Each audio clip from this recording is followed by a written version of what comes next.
What's going on, insecticidal gang? It's been a little minute since I've been on camera with you guys, and just since you guys have seen me, this little baby in here, she's 3 months old now. She's wearing us out.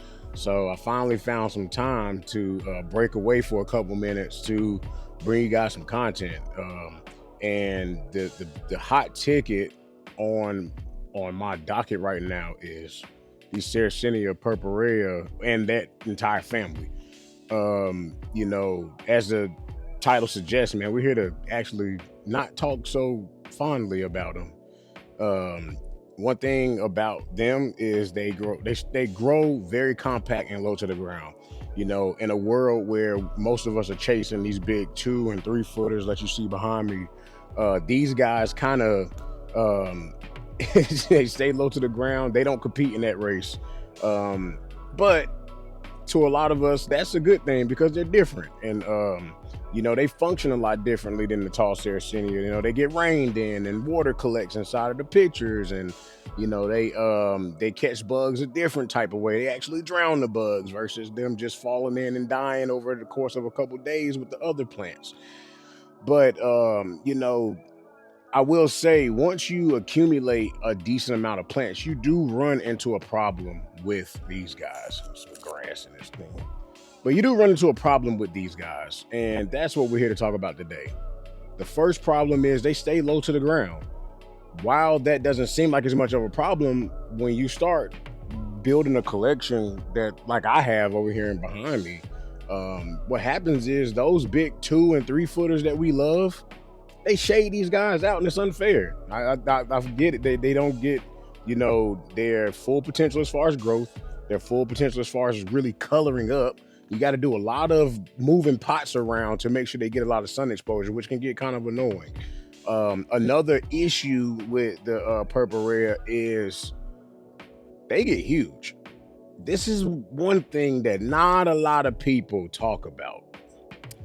So a lot of times you see pictures of them, they're single growth points, a little small rhizome with a crown on it, and it's got 5 or 6 pictures on it, and it's all nice, cute, and cuddly. But these things, if you leave them alone, turn into absolute monsters. Like, this is a 7-inch pot. This thing is going coast to coast in this pot. It's probably that big around. If I were to, I'll show you guys. See how big that thing is?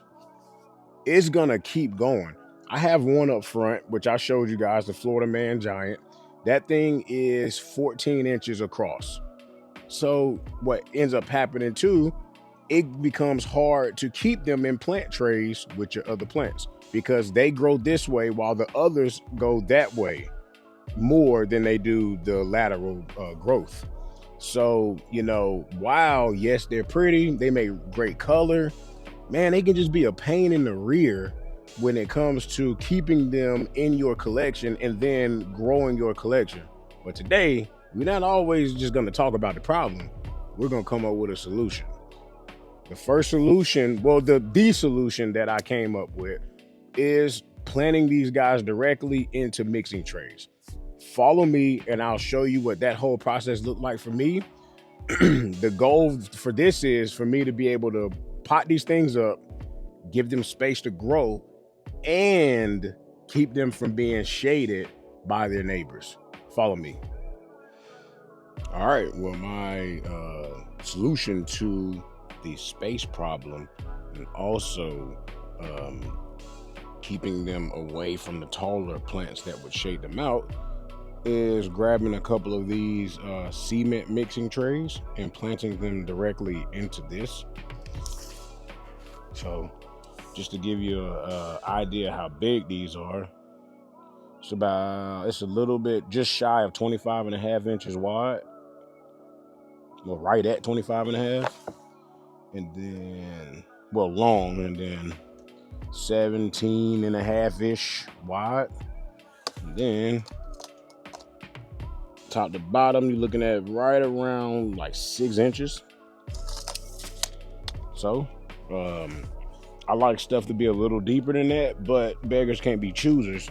And, these are just still perfect size for what we're trying to do.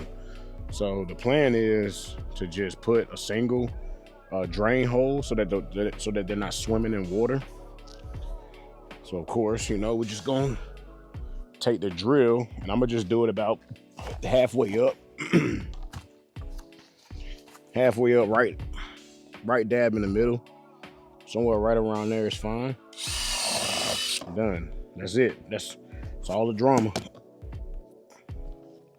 And of course, we're gonna put a piece of window screen in front of that while we fill it up with peat, and then we'll put plants in it.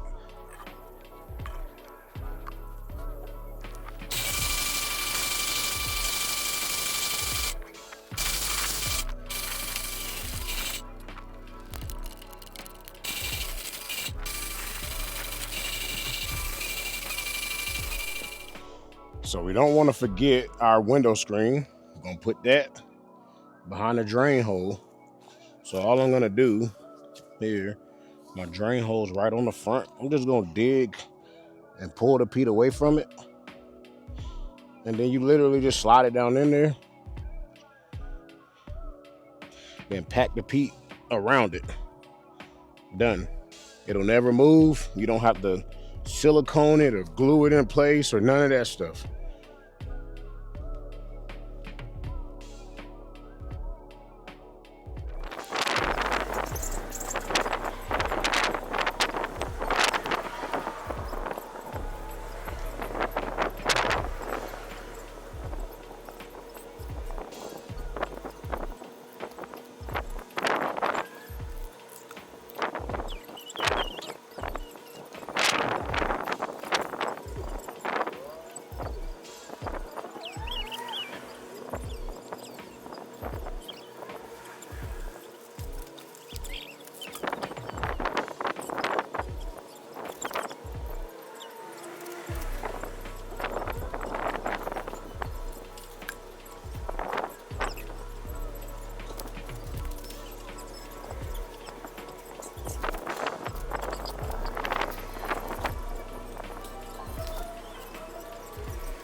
All right, y'all. So as you figured it out by now, the title is 1000% clickbait.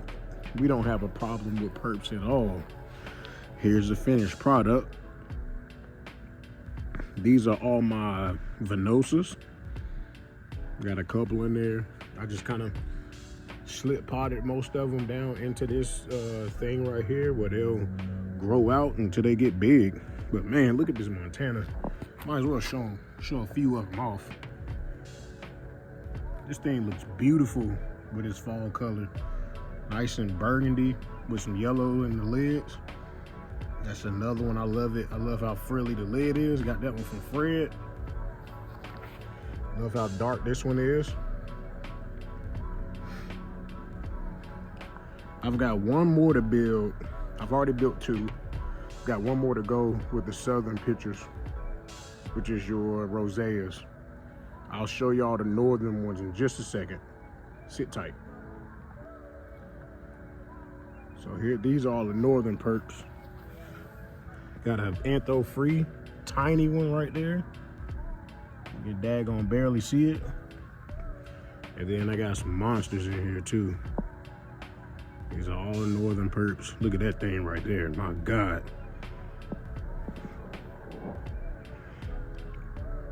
But these guys are up next. These are the ones that were on the table at the beginning of the video.